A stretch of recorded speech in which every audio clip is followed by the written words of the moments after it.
What kind of tile can you put on the wall or shower? Do you have to seal tile? How much extra tile should I buy for my project? What thin set is the best for my tile application? How hard is it to maintain natural stone?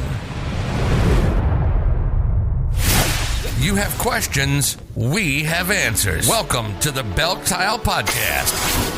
How to style the bathroom, the backyard, the kitchen. How to improve your home style with tiles to make your home absolutely beautiful. Welcome to the BELK Tile Podcast. Here's your host, Mike Belk.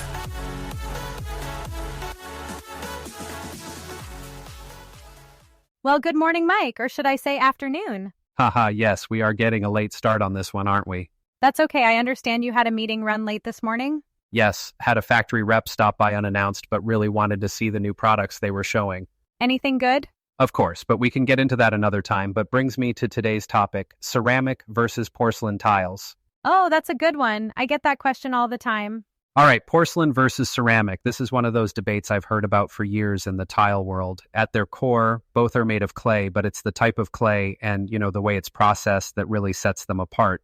Porcelain, for instance, uses finer, more refined materials like feldspar and quartz, and it's fired at much higher temperatures. Okay, so the high temperatures make it stronger? Exactly. Those higher temps, like 1200 to 1400 degrees Celsius, make porcelain super dense and way less porous. We're talking under 0.5% water absorption levels here. Compare that to ceramic, which is more in the 3% to 7% range because it's fired at lower temperatures, around 700 to 1000 degrees. And that's why porcelain's better in bathrooms or kitchens, right? The moisture resistance? Right. If you ever see ceramic tiles warp or stain in a damp area, it's usually because water seeped through. On the flip side, glazed ceramic tiles do pretty well in moisture-prone areas since the glaze acts as a protective barrier. But unglazed ceramic, that's a no-go for wet spaces. Oh, that's good to know. So technically, you could use ceramic in a bathroom as long as it's glazed? Exactly. And here's a quick story. Back in the early days at BELK Tile, I had a client who used the wrong ceramic tile in a bathroom remodel. It looked great at first, but within months, the grout was practically screaming, "Help!" The tile wasn't glazed, so water seeped in, and we had to redo the entire thing. I learned real quick to double-check tile recommendations for wet areas. Yikes, that's like a tile nightmare. So is durability kind of tied to this whole moisture resistance thing too? Yeah, pretty much. Ceramic tiles are softer, so they're more prone to chipping under heavy foot traffic. Porcelain, though, it's tougher, handles wear and tear better, and can even work outside in freeze-thaw conditions. That density really makes a difference in durability. All right, so durability is clear, but what about style? When you're choosing between porcelain and ceramic, how much does the look really factor into the decision? It can be a huge factor. Porcelain has this almost magical ability to mimic natural materials, stone, wood, you name it. Manufacturers are using advanced printing techniques to make these tiles look so realistic it's hard to tell the difference. Oh, absolutely. I've seen porcelain tiles that could pass for reclaimed wood planks. It's kind of mind-blowing.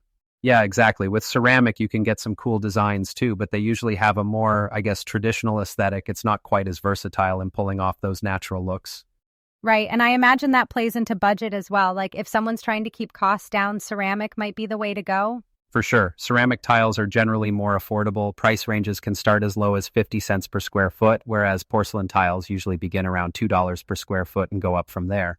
And installation too, right? Like it's easier to work with ceramic if you're DIYing? Oh, absolutely. Ceramic is softer and easier to cut, so a DIYer can handle it with standard tools. Porcelain, that stuff's tougher to cut. You really need a wet saw, and if you're not careful, you'll burn through blades. Not exactly beginner-friendly. Makes sense. So a couple years ago, I had this client in Connecticut, beautiful old farmhouse, and they wanted to redo the kitchen flooring. We spent weeks debating porcelain versus ceramic. Weeks? What was the holdup? Well, it came down to budget and style. They loved the idea of porcelain for its durability, but the cost was a little steep. In the end, we found this ceramic tile with a really great glaze that gave it a kind of rustic look, and it kept us within budget. That's a solid compromise. It's all about balancing priorities. If style and budget align with ceramic, it's still a great option, as long as you're putting it in the right space. Exactly, and that's why you need to weigh all the factors, where it's going, how much traffic it'll get, and whether you're trying to DIY or hire a pro. All right, so we've talked about budget, style, and practicality. Now let's break it down room by room. Where does each tile shine, and where, might it not quite work? All right, starting with kitchens. Porcelain is the champ here. It's durable and handles spills, greasy messes, you name it. If you're cooking up a storm or have kids running through, it's the tile that'll stand the test of time. Makes sense. But ceramic works too, right? Like as long as it's glazed?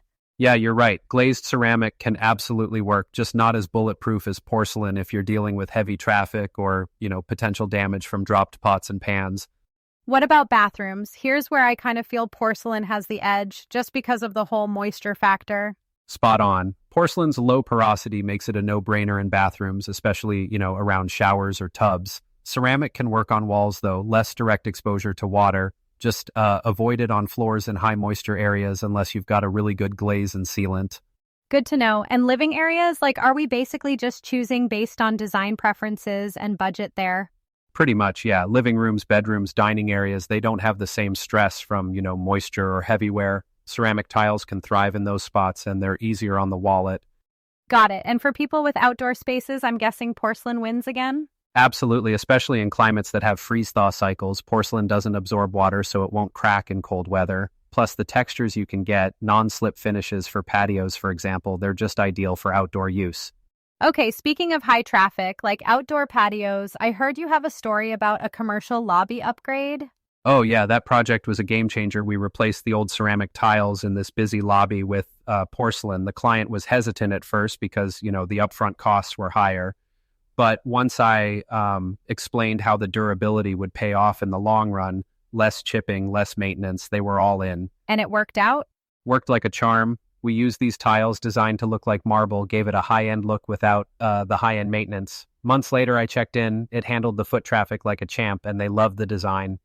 You see, that's the perfect example of weighing priorities, durability, cost, and aesthetics. Exactly. Whether it's a commercial space or your home, it always comes down to matching the tile to the space's needs. All right, so to wrap this up, porcelain is your go-to for moisture, durability, and heavy traffic. Ceramic is, your budget-friendly, design-flexible option in lower-stress environments. Did I nail it? Couldn't have said it better myself. And with that, I think we gave folks a clear guide on how to choose the right tile for their space.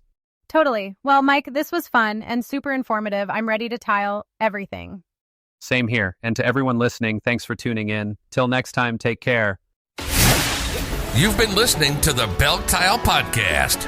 When it comes to creating a beautiful home using tile, this is the podcast for products, design ideas, and tips. We hope you got some useful, practical information from this show, and we'll be back soon. But in the meantime, reach out. The website is www.belktile.com. Our store phone number is 614-543-8334. Find us on Facebook and Twitter at BELK Tile and on Instagram at BELK Tiles. Make sure to leave a rating and review.